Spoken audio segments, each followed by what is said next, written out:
Hey everyone, it's Mark David Heisman from Daddy Did You Win? And about a week and a half ago, I had the opportunity to pace the Quad Cities Marathon.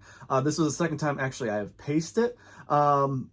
Things didn't go as expected, and so let's go ahead and talk about that and kind of give you an idea of what happened and what I think about the race.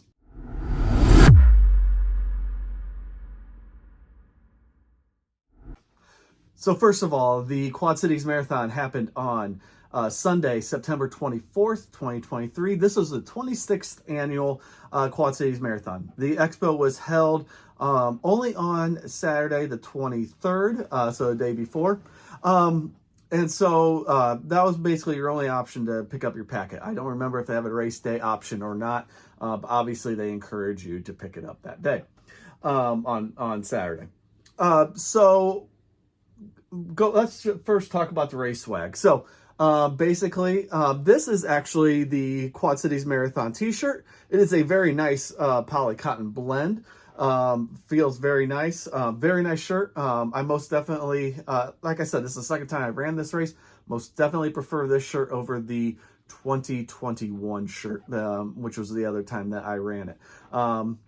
And so there are also other vendors, of course. Fleet Feet was there. Some other running stores were there. But being out of the Quad Cities area, which if you're not familiar with, it does sit on the Mississippi River. Between the Quad Cities are two are in Illinois, two are in Iowa. And before I even forget the name of all the cities, I'm not even going to try it. But Moline is where it all starts and finishes. And that's where the Race Expo is as well. So we did look at some of the gear that was for sale. For instance, this is a Boco trucker hat. This was for sale. However, if you look at the side, this is the 25th anniversary hat.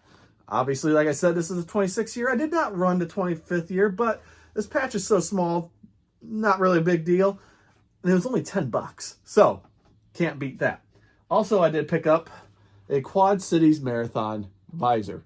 If you know me, I run most of my races, except for when it gets really cold, with a visor rather than a hat. Once it gets a little cooler, then I'll start bringing out the hats. But I did purchase this at the marathon. This was $30, which is very normal for a Boco hat or visor. And so I really like that one. The other thing that they gave us was, the option of picking up a poster. And down the line here along the edge is the names of everybody who registered between the 5K, 10K, half marathon, and full marathon distances. However, I can't read that. Maybe it's me getting old. I am 42 years old.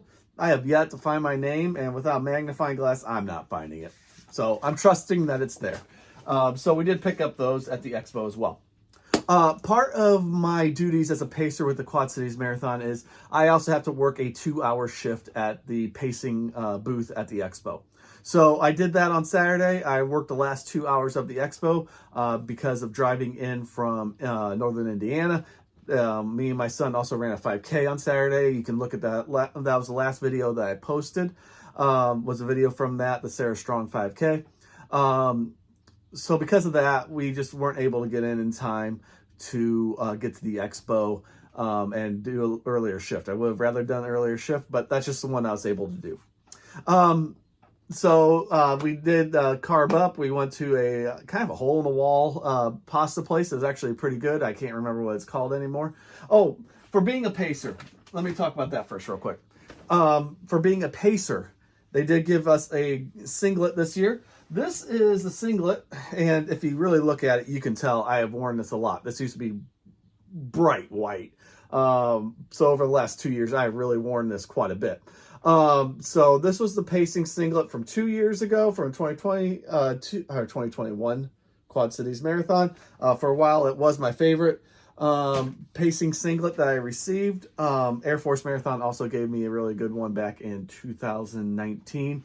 However, that fell victim to the dryer, so it's no longer wearable.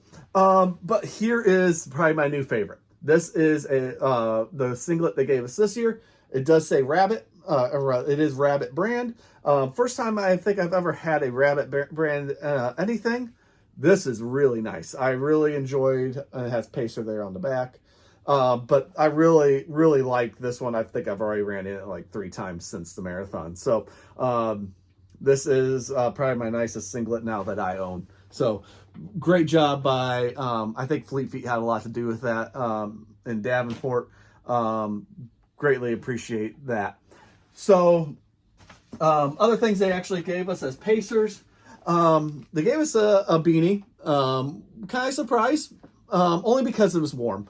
I'm sure they mainly gave it to us and it does say Pacer on the side, even on that. I imagine they gave it to us more in case it was cooler. But obviously that wasn't the case, so I haven't worn it yet. I'm not sure how much use I'll have for this. It might become a throwaway at a future marathon, not to be disrespectful to the gift, but sometimes that's just what happens. And they gave that all to us in the Lululemon bag. My kids, I think my daughters think this is like the coolest thing. It's the only thing Lululemon I will ever own. So they can fight over that bag. I don't care. So moving on to race day. Here's where things get a little interesting.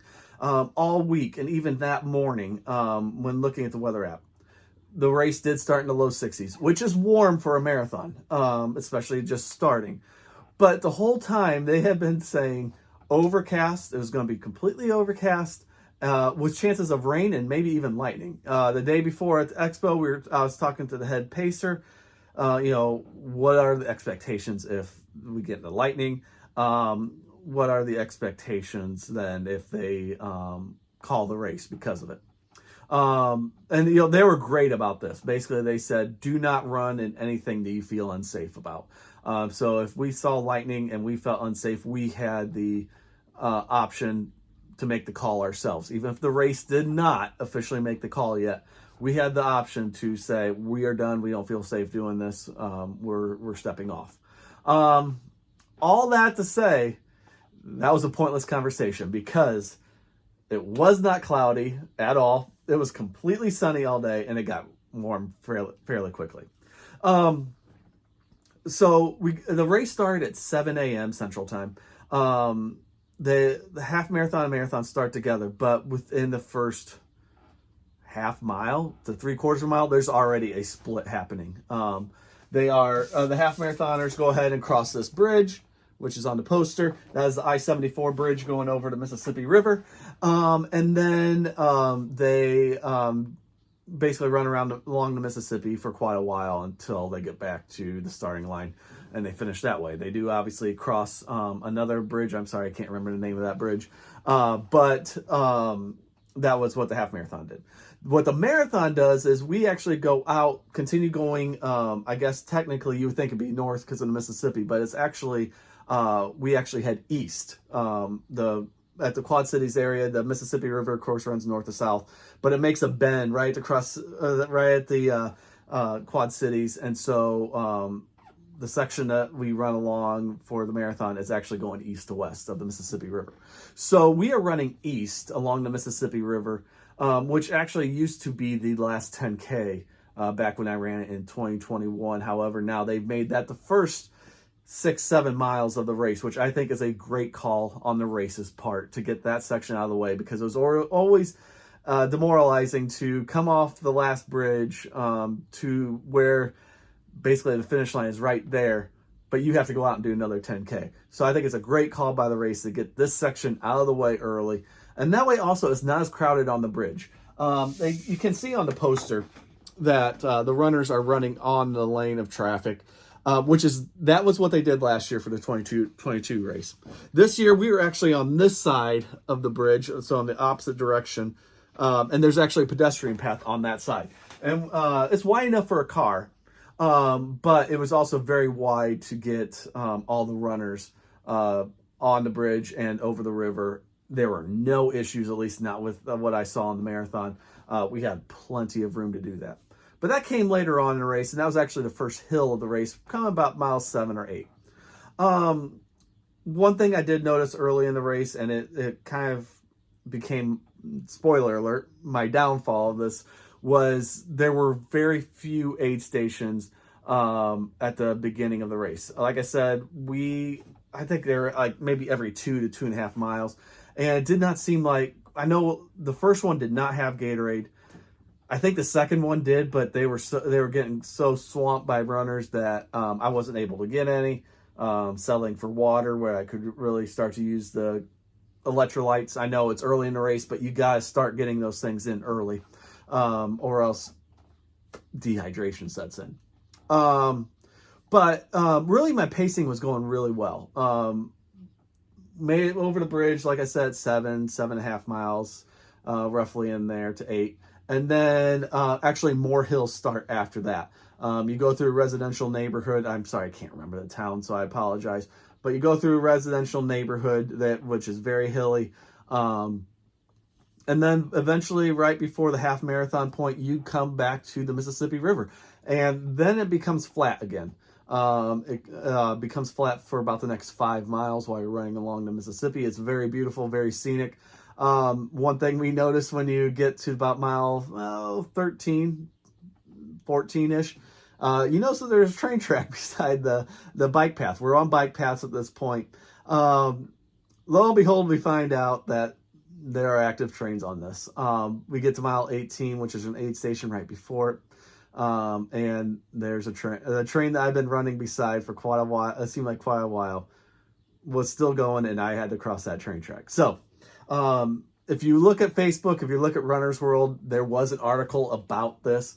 I'll link it down below, but, the race was very much prepared for this. They tell the train companies, hey, we got a marathon going on. Can we please stop train traffic for a little bit? They don't care. We've seen this at local races here, where we cross train tracks. Train companies don't care. There's no other great way of doing this race unless you want to move it off the Mississippi River, the bike paths of the Mississippi River. But then you lose quite a bit of that appeal of running along the river. So they did have race officials standing by the railroad tracks. They were marking down times of when people got there and also their bib numbers, and they adjusted your times, which was great. The bad thing is, though, we did have to stop. And for me, especially at mile 18, it's hard to get going again. And that was probably part of my downfall. Like I said, mile 18, though, I was still fine. And actually, I still made it on pace for the next 4 miles, till mile 22. At mile 22, that aid station, I grabbed my water, but I could tell not having enough electrolytes at the beginning of the race had started to get to me. I was feeling dehydration. And quite honestly, at this point, I didn't have anybody in my pack right now. I had nobody with me as far as my pacing group, which was a little bit of a surprise, especially given the train that we stopped and everything else. But no one was with me. I don't know why. All throughout the race, though, it was kind of slim for the 4:10 marathon pace group. But that's just how it went that day. And so with not having anybody with me and no one was on pace for a 4:10 goal, the guilt felt less that I had to slow it down. I did walk parts of it, but I did end up finishing. But like I said, dehydration kicked in. You have to kind of take care of yourself and make sure that you're healthy and smart about it. It was, by this point, about 70 degrees. I looked at my phone after I did that. After I started walking, I did take a look at the temperature, and my phone was saying it was 70 degrees. So very warm, sun was still out, and it was just beating down on us all morning long. So anyways, did make it to the finish. Here is this year's marathon medal. As you can see, it looks a lot like represents the bridge that we cross at the beginning half of the race. Very nicely done medal. Kind of a comparison. Here we go. This is the 2022 medal. So that is the old bridge that is no longer there. They actually just demolished the second bridge part of that not too long ago, I think I saw on social media. So, and you can see that there's still some of the supports that were still standing as we were running along the bridge. I was telling others while we were running along the bridge, too bad they didn't keep it for like recreational purposes or not, but I'm sure that's more of an issue with upkeep. But like I said, that's the medal. The half marathon medal looked the same, and even the 5K medal and 10K medals look the same. The only difference is the ribbon, it does say marathon on the ribbon. Obviously half marathon says half marathon, and so on and so forth. So that was my experience. Unfortunately, did not make it in my 4:10 that I was hoping for. I was in shape for it. I was ready for it. The day just didn't go my way. And that's one thing you got to remember when you're running with pacers. Pacers have bad days too. So, but however, my pacing is not over for the year. I will actually be pacing one more marathon at the Monumental Marathon in Indianapolis. That's coming up in 3.5 weeks. So it's kind of a quick turnaround for me. Monumental Marathon is coming up on October 28th. So that is a Saturday, downtown Indianapolis, one of my favorites, actually probably my favorite marathon. This will be the 10th year I'll be running it. If you have not already registered and you would like to sign up, I am an ambassador for this race. Use code MD2023. I apologize, there's no discount. It helps me out though. It lets them know that I suggested this race to you or I sent you to register. That code is good for the 5K, half marathon, and marathon. So please feel free to use that. But that will not be, my next video will not be about the Monumental Marathon.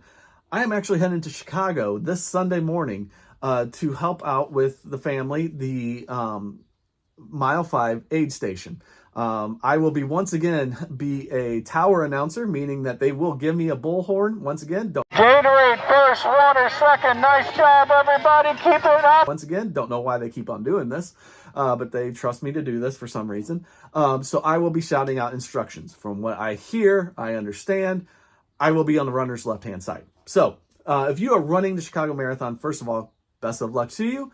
If you are also running, and you see me up there, say hi if you want, depending on how your race is going, obviously, at that point. It looks like it's going to be a perfect day for the marathon as far as runners go. Sounds like it's going to be a very cool morning. Should be perfect conditions for you guys. So, best of luck to you. If you see me, say hi. Other than that, I will see you guys in the next video. Be looking for a video about the Chicago Marathon. I will be having my GoPros with me, at least 3 of them. So, have a great day. I'll see you next time.